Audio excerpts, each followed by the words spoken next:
I'd like to call the B&G committee meeting to order. Do we have a quorum? Yes, we have a quorum. Fantastic. Any non-agenda public comment? I didn't see. Public comment. Okay, great. Let's go to our action items. First action item is the ad hoc committee's recommendation to amend the Chief Executive Officer's charter and board process for review of the Chief Executive Officer and Chief Compliance Officer. Are there any questions or comments from the committee members? All right. That being the case, can I have a motion to approve? That was moved by Paul, seconded by Charlie. Ready to vote. All right. And that motion passes 4-0. Okay, item number 2, staff's recommendation to review and amend the appeal of staff decisions regarding benefits policies, donation policies, Public Records Act policies, and committee charter. Johnny, I guess you're on that one. Morning. Staff didn't Thank wanna- God you moved over because I have trouble hearing you from over there. I have to use this laptop. Thank you. Staff didn't want to. We didn't have any further comments, but this item was in front of the audit committee yesterday, and the audit committee wanted to make a recommendation concerning that committee. Bobby, you can add more detail if I miss anything. But in summary, currently they're required to meet 4 times a year, and because of the efficiencies in place, the expertise of the internal auditor, and the safeguards in place, they felt that 4 may be unnecessary. So to give them flexibility, they've asked for a change to their meeting schedule. CJ, if you could show the screen, please. To change it from meeting at least 4 times a year to meeting, change it from meeting 4 times a year to at least 2 times a year. That would give the audit committee flexibility to meet less than 4, obviously.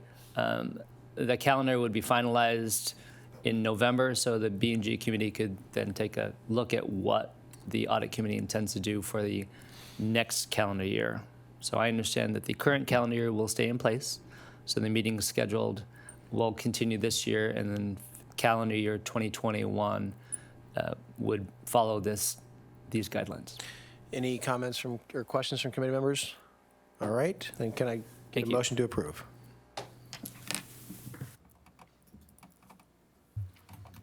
It's moved by Charlie, seconded by Paul, Ready to vote. and that motion passes unanimously 4-0. Okay, number 3, staff's recommendation to amend Division 2 of the board rules, Rule 6.3 and Rule 9.5. Any comments or questions from the committee? None? All right, then can I get a motion to approve? It's approved by Bobby, seconded by Lou. Ready to vote. All right. All right. All votes are in. All right, and that motion approves, that motion passes 5-0. Okay, item number 4, staff's recommendation to approve the contract extension with Atos Solutions and Services, Inc. for information technologies. I think, Dave, you're going to speak on that, but basically, as I recall, it's just, this is the, we're under the city's RFP. They're taking an extra year to finish that RFP, so we've got to kind of extend our contract so we don't drop those services. Is that basically? That accurately describes this item. Okay. I don't know if you need any more information after Tanasi's. I didn't mean to do that to you. I That's apologize. fine. Sorry. You're all over it.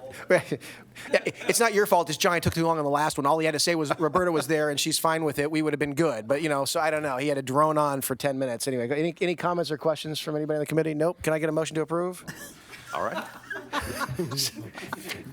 Ready to vote. That was moved by Paul, seconded by Bobby, and that motion passes 5-0. Okay. Item number 5, this is staff's recommendation to approve the 2021 administrative budget. Ted, just remember your 15 minutes are clicking off on this, but you go right ahead.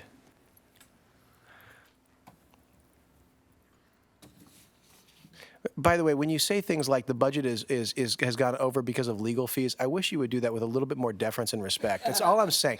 It's fine that it happens that way, but it would just be nicer if you'd package it differently.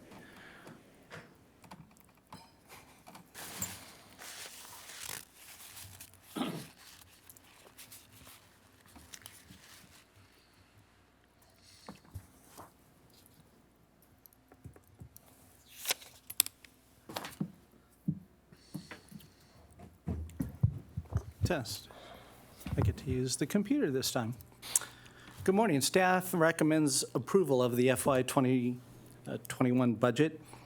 The budget for next fiscal year is approximately $13.9 million. This is only a 1.3% increase, or $182,000 over the FY20 budget. And we can take a look at the specific categories. It is important to know with this big picture slide that we continue to maintain our costs. We have a good handle on what those costs are and how to budget for them annually, but we do expect costs to rise over time. In looking at the 5 major components of the budget, we have 5 main areas, but obviously, as you can see, the dark blue section indicates that our largest set of costs is salaries and benefits. Consequently, SDCERS is a labor-intensive organization, and people are our greatest asset. And looking at the individual components by themselves, you can see that our salaries and fringe benefits are approximately $7.9 million, as highlighted in that far right area. Consequently, those costs remain somewhat flat, but the main reason why is we have certain staff positions that have received negotiated increases at the City of San Diego, staff promotions and step increases, offset by the reduction of funding in 2 currently open positions for FY21. So we're going from 50 heads down to 48. Actually, let me stop you there, because Yes. that was my question for the year, is that, I mean, I've always been concerned that at 50 people, we're probably thin to do this job properly. Not that, I think you guys are doing a phenomenal job. I'm just concerned that we're thin anyway, and we've also talked about on the board concerns over, do we have depth on the bench to fill positions as people leave and whatnot. Going from 50 to 48, and maybe it's not so much a question for you as it is for you, I mean, does this make sense? Why were those 2 positions eliminated? Are we going to need to put them back? Why is it that we can take off 2 people and still do our job as competently as we have been? Absolutely. The one thing we want to make sure is that we're spending trust funds wisely and efficiently. And in looking at our staffing levels, we want to make sure that we're delivering benefits, timely and with quality. And we're continuing to do that. So we're continuing to flex the number of staff we have based on the workload coming in. And right now, for the work that we're getting on an annual basis, we're staffed appropriately. And so as people retire or leave the company, that gives us an opportunity to look at how we use the resources. So I would say, are we staffed thin? I wouldn't use the word thin, but I would say we're staffed Svelte? efficiently. Oh, Svelte, this is- yes, okay, yes, yeah. that'd be good. So yes, it would be more comfortable to have staff, but I think then we'd be adding excess capacity. And I don't think that would be the best use of trust funds. The one thing I will say that SDCERS is blessed to have a very supportive oversight board, and should we need additional resources because our conditions change, we would be having that conversation and saying, we have, additional workload demands, we have additional, projects we like to do, we need additional resources, whether it be technological or staffing, and we would come to the board and have that conversation. I guess my concern is if there's an unforeseen absence somewhere. I mean, I understand we don't want to carry extra headcount for no reason, but what I also don't want to do is all of a sudden drop our level of service for a couple of months because we now have to go find someone, train somebody, bring them in, do whatever the case is. And I'm not suggesting you're not doing that. I'm just asking the question. Yep, and I would like And this to. is because I don't want you to suggest that I don't let you talk at my B&G meetings. Okay. Yes, and because I like to share the spotlight, I'm going to ask Ms. Rossman. I knew I shouldn't have let you do. I knew I shouldn't have given you advice. You opened the door there. So a little bit of clarification. One of the positions that we eliminated has been vacant for well over a year. So we've got a whole year of determining that, yes, we are okay without that position. The other is from our job sharing that we're doing with our counselors, and we are monitoring that very closely. But we believe that we'll be okay with having that job sharing, which basically is a reduction of 1 staff. But the most important thing is one of the positions has been vacant for well over a year. Thank you very much. I appreciate that. So, Ted, is there really any reason to continue with your presentation? Yes, he has one more Yes. thing to say. I'm just teasing. Go ahead, Ted. Does that count in my 15 minutes? No, it's okay. You get credit for that back. So overall, in the budget, as we said, it increases by 1.3%, primarily for three main reasons: increases in legal fees, more for the timing of litigation, contractual increases in IT and rent. Those costs will continue to increase every year, and the use of member education videos, where we're actually servicing our members through well thought out and produced member help videos. Offset by a decrease in actuarial services as the experience study is to be done here in FY20, and we expect a drop in cost for FY21, pending obviously any board-related needs. So in looking at legal fees, as you are well aware. Ask a question? Sure. Going back to salaries, would you make a comment about the compensation study that has not yet been baked into these numbers? Yes, so there's two main components, obviously, for salaries. That's the salaries and fringe. Obviously, salaries for the individual employees and fringe benefits, which are pass-through costs from the city of San Diego, which at this moment in time, we use the latest, greatest values for fringe and obviously our salary information. Fringe is a pass-through cost. I don't really manage that. We just basically get notified. As Bobby just mentioned, there is a salary survey that is ongoing, and we don't expect the results of that until April, which would then give us enough time to go through the information and to determine the budgetary impact, if any, in July, I believe. And we would then bring it back to the B&G committee. Which may be a reason to keep those two positions in just at this time. Because those two positions will be unused, so in comparison budget to actual, if they're in the budget and you get your pay increases, you won't be going over budget. Just give that some thought. I know it's a technique used in other departments. Well, for whatever it's worth, I really like that point. I'll tell you why. The greatest gift we can give our stakeholders, both the unions and the city, is to be accurate in our budgets, right? Because neither of them want a surprise or a shock, right? So, to Bobby's point, if we can adjust the budget based on what we think is going to be the actual cost for the year, so that it's really accurate, so there isn't a surprise, I would much prefer that. I'm not saying you haven't done that, but I would just echo her comment. I think if the more accurate we can be on what our actual costs are going to be, the better. Duly noted. Last but not least, we can talk about obviously capital spending. We remain relatively constant year over year, but as noted above, we have a few special projects. Those projects are specifically designed to provide us with more storage capacity and upgrading server-related components. Equipment replacements occur on an annual basis, but those are relatively minor in relation to some of those costs up top. And with that, I will turn it over to any questions you may have. It looks good, Ted. Thank you very much for getting it done so timely. Thank you. And the presentation was wonderful, as usual. Thank you very much. And just so you know, I like to listen to you talk, contrary to other members of the committee. And Ted's performance is one of the reasons the audit committee is able to go to 2 meetings per year. That's fantastic. That's good. Thank you. Did you strain your shoulder? Is that an industrial disability issue? Or kind of patting yourself on the back? Okay. Okay, I've got all these witnesses. I understand. That's great. All right. Anybody have any other questions for Ted? All right. Thank you. Hearing none, can I get a motion to approve? That's moved by Charlie, seconded by Lou.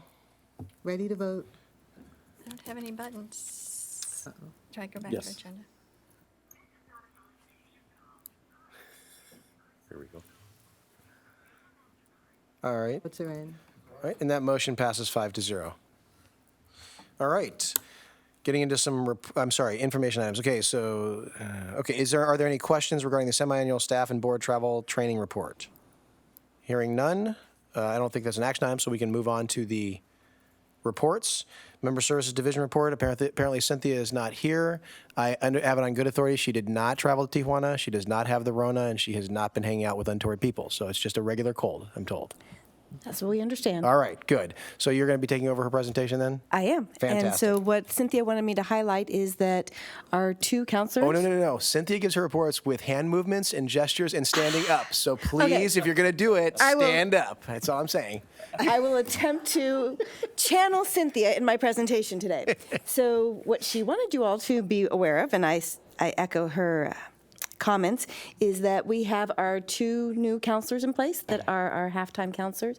So they are sharing that position. They are now counseling solo, so they've left the nest, and it is working well. And it means that our wait time for appointments is back down to a reasonable level. So Fantastic. things are well in member services. And the call center times look like they're still in check? They're still great. All right. Yes. Sounds good. Okay. Anybody have any questions? All right. Then I guess you're also going to handle the report on Benefits Administration Division report? I am, and I would like to call You attention. don't have to stand up and do hand motions now. It's okay. You can be yourself. But I kind of gotten in the mode now, so what I wanted, excuse me, what I wanted to highlight is something that is in my report, which is the health reimbursement statistics. So I believe you all received the email from Greg earlier. I know some of you had been contacted directly by members, but wanted to give a little bit more background on this. So we receive and process an average of 1,100 reimbursement requests each month until we get to January, when it doubles or triples. And so if you look on the front page of my report, there is a graph there that shows you the incredible spikes that we get in January. We know they're coming. We anticipate for them. We divert staff from other divisions to cover it. And this year, unfortunately, we didn't quite make it. We had a little less than 200 members that had to wait an additional 30 days to get their medical reimbursements. It's not ideal. We're looking at other things we can do next year to have this run even more smoothly. But it's a issue that we don't have any control over the timing. It's when everyone's Medicare renews, and it is when most of our privately secured plans renew. So everybody's sending in their new information for January, and we work through it as quickly as we can. On average, we process reimbursements within 7 days of getting them.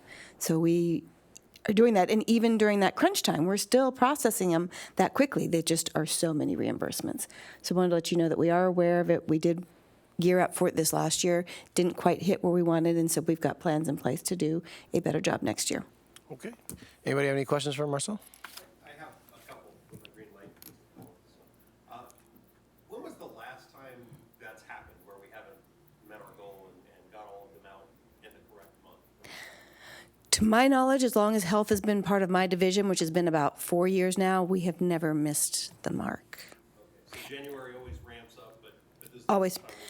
Right, and it ramped up significantly more this year because in past years, the Medicare reimbursement, the Medicare Part B premium went up $1.20. This year, I believe it went up $9, and so people that may not have been in as much of a hurry to get that in, got it in earlier. So there was, if you look at that, there was actually a bigger spike this year than in normal years.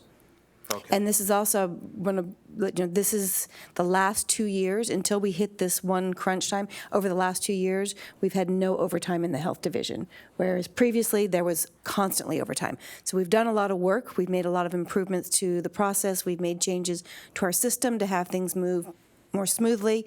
This was just too much that came in at once.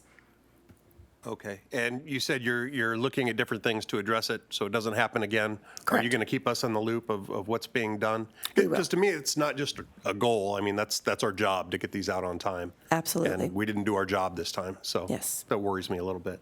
I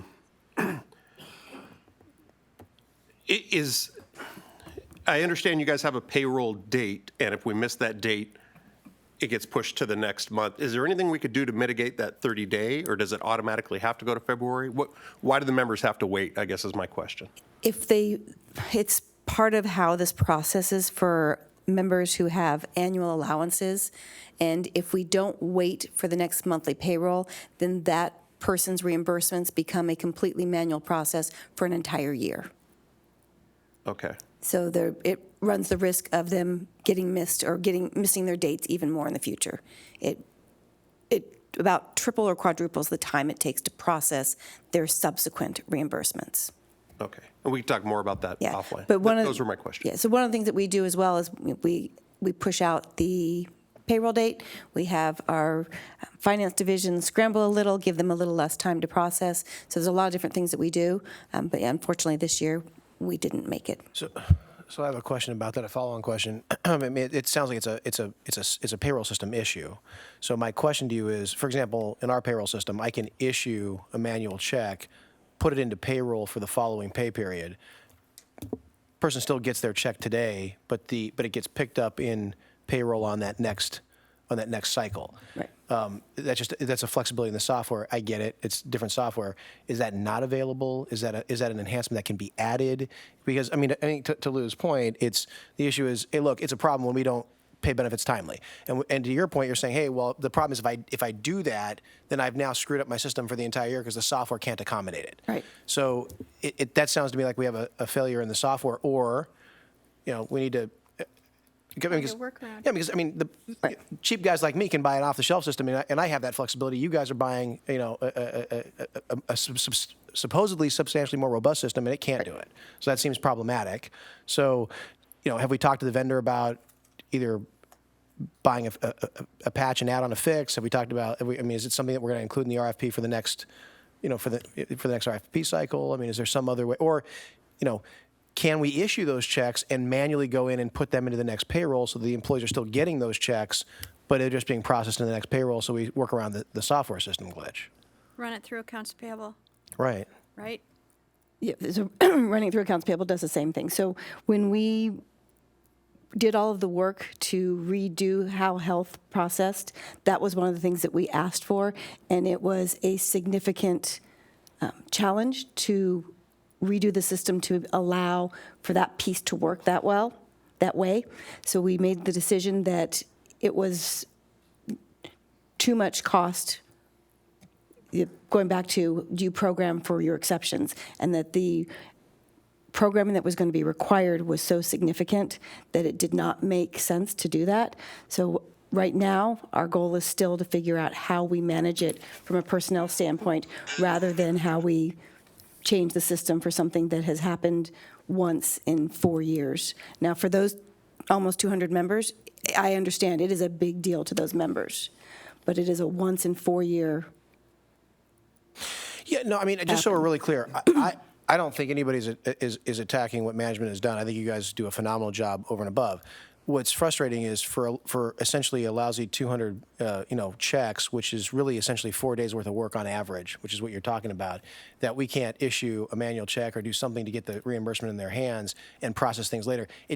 Something doesn't make sense. By the same token, the other thing that does concern me is if there's a software fix and that potential issue is so expensive that management decided not to do it, as a board member, I never heard of that option. I would have liked to have known what the cost was, because I might say, my own personal opinion, I might say, no, it's worth it. I'd like to build that in so that if that eventuality happens, even if it's only every 4 years, I don't have a retiree who's on a fixed budget who's struggling to get that reimbursement in out there hanging in the wind for 30 days.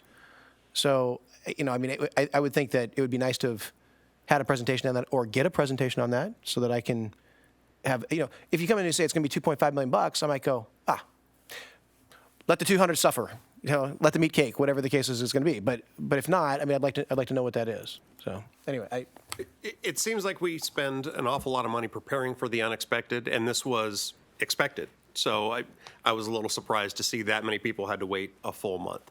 Now, if it hasn't happened before, that assuages my fears a bit.